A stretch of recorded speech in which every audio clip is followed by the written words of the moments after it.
Hey everyone, today we are talking about optimizing your landscaping team, your lawn care team. Ultimately, this is a video that if you're wanting your company to get more done, be more profitable, have more opportunity, this is the video for you. We're gonna go over 3 topics that are gonna help you do this. This has been a long journey in my company, and it's a journey that is never finished. Always trying to find out those little tweaks, those little things that are gonna make the business run better. And then ultimately, you start to realize once it grows, it's all about the team because this is a service related business. It's all about selling man hours. So if the team is out there producing work and they're not running efficiently, that's one of the biggest variables, one of the biggest hindrances you can have in your company. So making that team more effective, this is going to be the kind of content that if you take action on, will change your company, change it for the better, and allow you to grow even quicker. So first, we're going to talk about efficient team management. There are so many things that allow you to do this, that allow you to get better as a manager in the office. And if you haven't got to the point of where you're not in the field anymore, and maybe you're still managing from the field, eventually as you grow your company, you're going to be in the office and you're going to have to not be on every site all the time. And you're going to have to leverage even more and more people if you're going to continue to scale to be able to do that management. And so staying on top of things is huge. And if you don't stay on top of things, you've got people out there that are focused on getting the work done, but sometimes it's easy to lose sight of the logistics or some of the other things that can hamper a job so quickly. And so we do a bunch of different things to do this. One, GPS on trucks. So we can see where the teams are going, where they're closest to, so we can tie that with our schedules so they make the most sense. Obviously, there's a big scheduling difference between lawn care and landscape. A landscape crew is at one house all day long. Their biggest variables, are they going with one person to get material or 4 people to get material? And now are we wasting 4 people's man hours on windshield time, or are we being effective in sending one person? That's much different than the lawn care crew. They're stopping 20, 25 houses a day, and routing is so crucial just between stop to stop, because if you go from one end to the other and you don't have a tight route, the density alone can cause a problem. So being able to see where all the projects are so you can lay them out accordingly, and then being able to use GPS to verify, see where things are at, see where time was lost, so you continue to critique and manage and better the team all the time. When you see landscape teams that maybe we went way out of the way, or maybe you can question, hey, why was this done this way or why was that done that way? Just not pestering and not trying to micromanage, but trying to set them up for success. For us to have the most efficient team possible, we've tied them winning and their financial upside to being efficient. So now we are all working together. We are just as accountable for them getting the job on time and done on time as they are. So we are actively getting involved in all the time, and we're not going to get as many questions because they know all we're trying to do is we're not trying to pester. We're just trying to help you win. If you get this amount of revenue done a day at this efficiency rating, you're going to get bonuses. You're going to make more money. So it's for the best of all of us. So GPS, correct scheduling systems, these are huge. From there, some of these self-management policies, like having incentives and things that are driven to allow people to succeed more if they get more done in a timely manner. These are all things you want to congratulate, you want to praise when people are doing the right things, and that's what commissions do. And a lot of people will get frustrated about incentives and commissions and say, well, people will just rush through and not do quality work. You have to tie in quality being a part of the equation. So yes, you don't lose that. You don't get people rushing through. So these are all little pieces that you can do to maximize your team. Make sure, maybe you realize you're always picking up material. And before you know it, you realize that the more jobs that we can have all the material taken to, or we can come up with an overhead person who's just a delivery person, or however we want to schedule that, the better. Because you don't make money, and the company does not make money, and you don't drive the revenue to create the opportunity, to create the profits, the gross profits, the net profits, all of those. You don't do any of that without people being on the job turning man hours. And to turn man hours, you want as many people on that job as possible. You don't want them picking up material. You don't want them over here dumping. You don't want them doing anything besides being there and completing the job. Homeowners appreciate this as well, because now when you get to a site, you get in that project and you get it finished. They're not wondering where you're at for 3 hours a day, half a day, whatever the case. And this is not to say that our teams don't do this from time to time. We just know that from an efficiency standpoint, managing it, we need to manage the teams for them to be on the job. And if it's the question of, do we have a runaround person bring them something, or do we have a crew lead leave the job? We're going to have the runaround person bring them something, or we're going to try to pay for deliveries to get rock brought to the job, to get plants brought to the job, to get materials brought to the job so they can stay there and keep working. The thing you have to think about in your company, and especially when we're talking about landscaping, is the most typical thing that happens. And this goes for any trade where there is any amount of skill, they're on a project and they're leaving to go get something. What always happens, and look in your own company, you're going to see it on most of the crews. Your most skilled person, your most qualified person, your person that can answer any question, fix any problem, is really accountable for the job getting done. That's your person that leaves to go pick up material. So tell me, how's the job site going to be efficient with the most skilled, most efficient person who can do all the tasks of the job? How's it going to be efficient when they leave to get the materials? And it's a common thing because it's just like a business owner. You get frustrated when people don't do things the same way you do because you've got efficient ways, you feel like that they're the best. It's so easy when you're leading people to think that, hey, I just know the good way and it needs to be done that way. And we don't even really look at the outcome as much. We just think it needs to be done. And it's that whole mentality that if it's never going to get done right unless I do it myself. If I want it done right, I'm going to do it myself, right? That's the same mentality that goes over into a foreman, a crew lead, whatever you want to call this project manager person out in the field. That's the same thing that they have go through their mind. Why would I send someone else to Home Depot, to whatever material place, to pick up whatever? Because they're just going to take forever. They're going to get the wrong fucking thing and it's going to screw up this job more. Be thinking through those things. Effective team management. There is so much and so often the people you need the most on the job leave the job, therefore hindering that job getting completed even more, making it harder and harder and harder to make profit, the more you're not leveraging time well.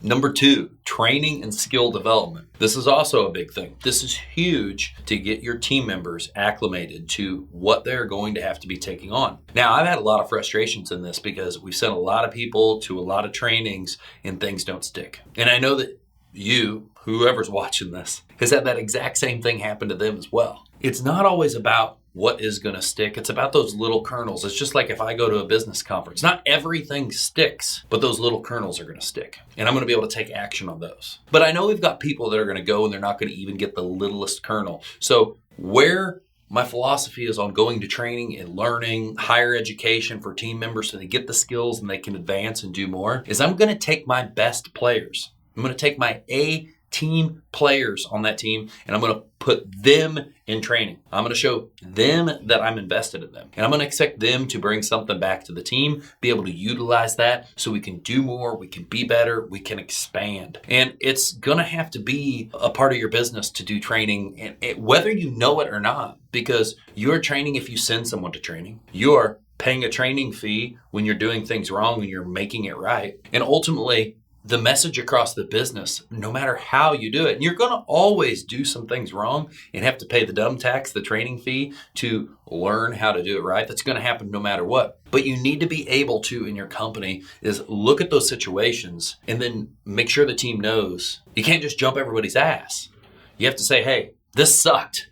I wish this would have never happened this way. But this is a great opportunity to learn. This is a great opportunity to take this thing that has happened and then figure out how we can not do it anymore. Maybe we just started using a mini skidster and we got too close to a bed and we broke the edging. This is a great opportunity to say, hey, this machine is awesome. You know, some people just freak out, but this is training. Take every opportunity where there's a fuck up, there's a failure, there's a problem to make it a trainable, a teachable moment for everybody on the team so you can move faster. So we pull up the edging and we break that. Damn, yes, obviously, we would have rather that not happen. But we can go over the team and we can say, hey, you know, in the efforts to make this job easier by using a machine, now we've hit the curb and now we've got to replace the curb too. So we've saved 4 man hours by moving whatever material into the bed with the machine, but now we've cost 10 man hours by having to have the curbing replaced. And I'm not mad, but I want to look over this and document this instance as this is something that we need to try to avoid for us to be as successful as possible. And I want my team members bought in on our success is their success is our success, because none of us can do it alone. So take all the opportunities in your company to develop your team, build their skill, build their skill sets in general for everything. The other thing I love to do is, as we have slowdowns, we're going out of mowing season to where mowing's less in Florida. And now, so there's just way more landscaping. Now's a great opportunity to cross train. Anybody that is capable on our team, we want them to have as many skills as possible. So they are extremely flexible. They're seemingly extremely versatile to go from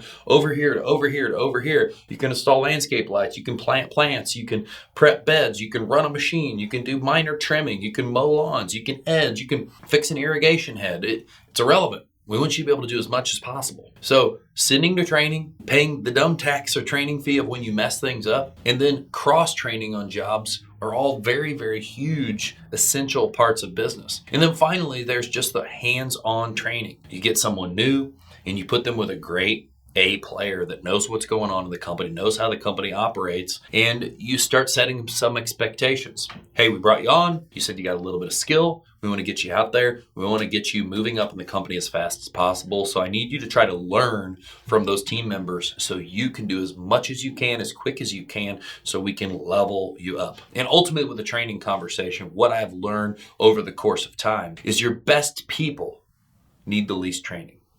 Your worst people will want the most training and then blame lack of training on why they failed. And now this is not me taking zero accountability for we need training.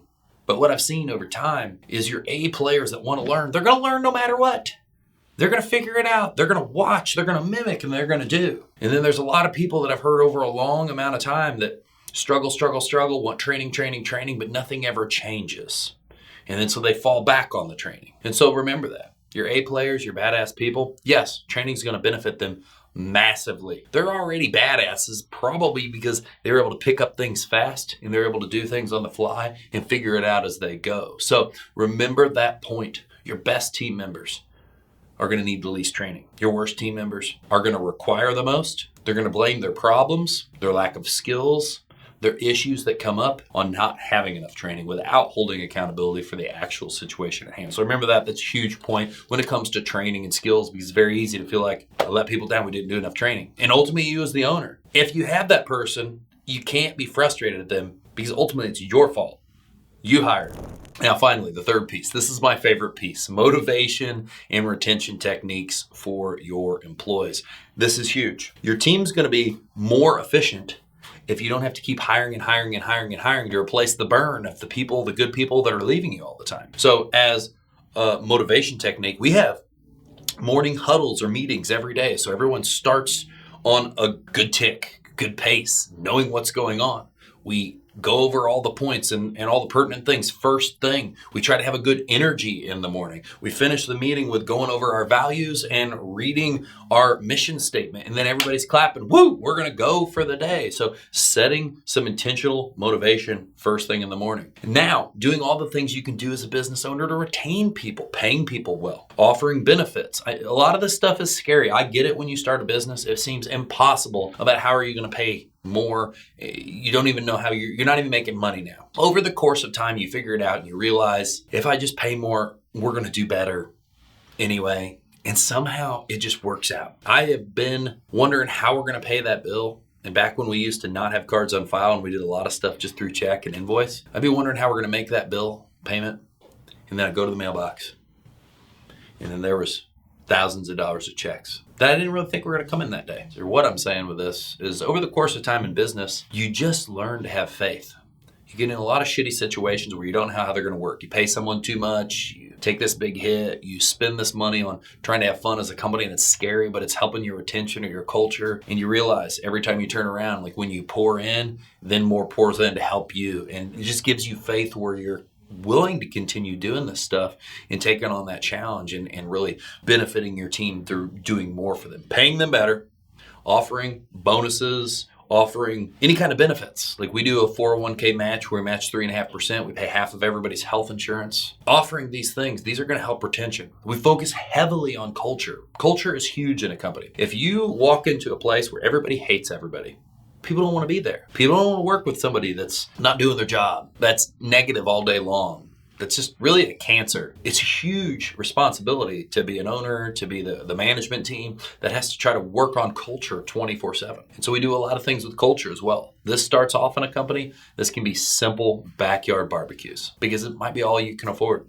And that's how it is for everybody. I remember grilled some steaks or hot dogs and burgers and beer. It seemed like, man, how are we going to even pay for that? Because I've ran the gamut. I've done this when we started the business. I had no money. I was on food stamps. And we're on the other end where we spend more money than ever on having fun and good times with our employees. At whatever level, you can do something. And just know that if it feels like a bit of a stretch in the things you do, it's going to make more of an impact on everyone that's involved. It feels like just a bit of a stretch each time you do it. So this can go into different things. We've started doing Tough Mudders as a team. We started doing Tough Mudders as a team.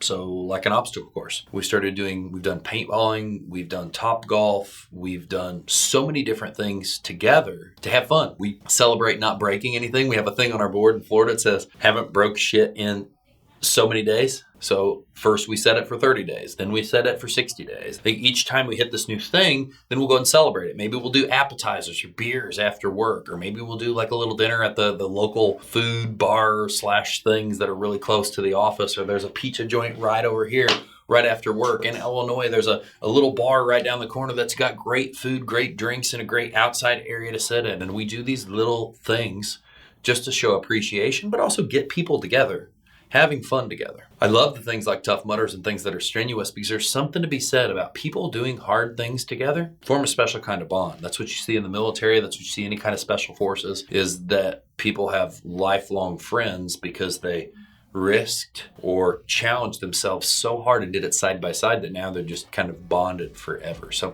be thinking about all of these different things. How do you retain these people? How do you motivate your team? And these are all little things you can do, and you can just keep making that a little bit better and a little bit better and a little bit better every year. We buy turkeys for Thanksgiving, different little prizes throughout the year. We do a $1,000 travel giveaway at the Christmas party. We have bonuses at the Christmas party. We have door prizes, all these little things throughout the year to make sure culture, retention, motivation is better. If you do these three things, your team, the management, the structure, the efficiency is going to continue to get better, because the team that stays and learns is the team that kicks more ass over time, because they keep stacking those skill sets, training the new people that are coming on, and building you and the whole team a better company with more opportunity for all.